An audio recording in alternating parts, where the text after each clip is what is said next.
High বন্ধুরা, তোমরা কেমন আছো? নিশ্চয়ই ভালো আছো। আজকে তোমাদের কাছে একটা নতুন রেসিপি নিয়ে এসেছি পুঁই শাকের। এই পুঁই শাকের এই রেসিপিটা তোমরা একবার করে খেয়ে দেখো, অবশ্যই তোমাদের ভালো লাগবে। প্রথমে আমি পুঁই শাকের ডাঁটাগুলো আগে তেলে ভেজে নিয়েছি। কড়াইতে তেল দিয়ে তারপর ভেজে নিয়েছি। নেওয়ার পরে যে তেলটা পড়েছিল তার মধ্যে 5 ফোড়ন, শুকনো লঙ্কা আর তেজপাতা দিয়ে ফোড়ন দিয়েছি। দিয়ে তার মধ্যে দিয়ে দিয়েছি ডুমো ডুমো করে কেটে রাখা আলু। আলু এবং কুমড়ো একই রকম সাইজের কাটতে হয়। আলুটা একটু ছোট আর কুমড়োটা একটু বড় সাইজ কাটতে হয়, কারণ আলু সেদ্ধ হতে সময় লাগে আর কুমড়ো তাড়াতাড়ি সেদ্ধ হয়ে যায়। আলুটা একটু ভাজা ভাজা হয়ে গেলে তার মধ্যে দিয়ে দিয়েছি কুমড়ো আর আলু আমি প্রথমে ভেজে নেব, ভালো করে ভেজে নেব। কুমড়োটাও একটু লাল লাল করে ভাজা হবে। এবার কুমড়ো আর আলু ভাজা হয়ে গেলে তার মধ্যে দিয়ে দেবো পেঁয়াজ কেটে রেখেছিলাম, সেই পেঁয়াজ কাটাটা দিয়ে একটু লবণ দিতে হবে। এর মধ্যে লবণ দিয়ে পেঁয়াজও নরম হয়ে যাবে, তার সাথে আলু এবং কুমড়োও নরম হয়ে যাবে। লবণ এবং হলুদ দিয়ে নেব। দেওয়া হয়ে গেলে তারপরে আমি এটা ভালো করে নাড়ব। যেহেতু পেঁয়াজটা তোমার এখনও ভাজা হয়নি, সেজন্য এটাকে ভালো করে ভাজতে হবে হলুদ আর নুন দিয়ে। আর কোনো মশলা এখন দেব না। দিয়ে একটা ভালো ভাজা হয়ে গেলে তারপরে আমি দিয়ে দেবো এর মধ্যে এক এক করে সমস্ত মশলা। তোমরা চাইলে বাটা মশলাও ব্যবহার করতে পারো, আমি এখানে গুঁড়ো মশলা ব্যবহার করেছি। গুঁড়ো মশলা সরাসরি দিয়ে দিয়েছি। জিরে গুঁড়ো দিয়েছি আর ধনে গুঁড়ো আর একটু লঙ্কার গুঁড়োও দিয়ে দিয়েছি। অল্প লঙ্কার গুঁড়ো দিয়েছি, এটা দেখানো হয়নি, মানে দিয়েছি অল্প।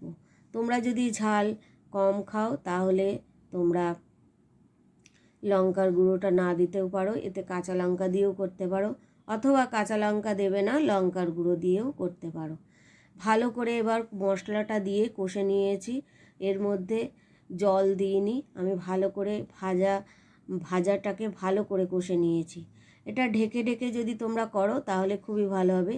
তারপরে অল্প কষা হয়ে গেলে তার মধ্যে যে আমি পুঁই শাকের ডাঁটাগুলো ভেজে রেখেছিলাম সেগুলো দিয়ে একটু কষে নেব ভালো করে। এটা ঢেকে ঢেকে করলে এই কারণে ভালো হবে, সমস্ত জিনিস এদিকে আস্তে আস্তে থাকবে আর তোমার নরম হয়ে যাবে। এটা ভালো করে কষে নিলাম।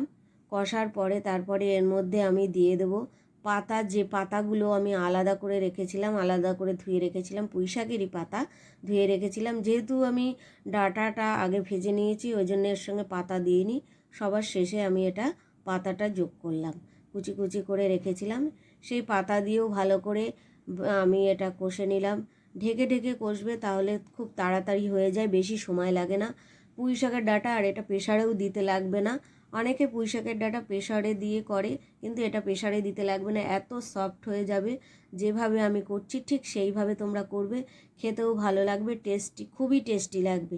একবার তোমরা করে খেয়ে দেখো, ভালো লাগে। তারপরে আমি দিয়ে দিলাম চিংড়ি মাছটা আমি জল দিয়ে নুন হলুদ দিয়ে জাল দিয়ে রেখেছিলাম। এখানে কিন্তু চিংড়ি মাছ আমি ভাজিনি, সেই জল শুদ্ধ আমি এর মধ্যে দিয়ে ভালো করে আমি কষে নিলাম।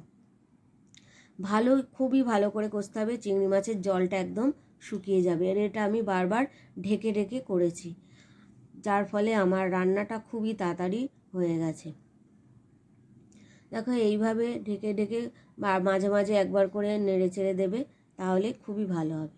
তাহলে বন্ধুরা, আমার এই রেসিপি যদি তোমাদের ভালো লাগে তাহলে লাইক, শেয়ার, কমেন্টস আর তার সঙ্গে আমার এই চ্যানেলটাকে সাবস্ক্রাইব করে দিও প্লিজ তোমরা।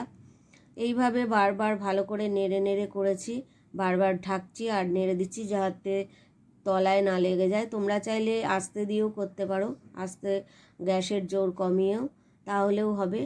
আর খুব তাড়াতাড়ির সময় জোর দিয়ে ঢেকে করে নেবে, এরকম বারবার একটু করে ঢাকনা দেবে, দিয়ে খুলে করবে। তারপরে আমি তোমরা যদি মিষ্টি খাও তাহলে চিনি দেবে, আর না হলে দেবে না। আমি মিষ্টি খেতে ভালোবাসি বলে আমি চিনি দিয়েছি। দিয়ে এটা আবার ঢেকে দিয়েছি, যেহেতু চিনি দেওয়ার পরে আবার জল বেরোবে, তার ফলে ঢেকে দিয়েছি। দেখো কীভাবে শুকিয়ে এসেছে। আর এরকম করে তোমরা যদি এই পুঁই শাকের এই রেসিপিটা তোমরা একবার করে খেয়ে দেখো, আমি বলবো তোমরা একবার করে খেলে বারবার খেতে চাইবে। তাহলে বন্ধুরা, আমার এই রেসিপি যদি তোমাদের ভালো লাগে তাহলে অবশ্যই আমার চ্যানেলটা সাবস্ক্রাইব করে দিও। থ্যাংক ইউ সবাইকে আমার এই ভিডিওটা দেখার জন্য।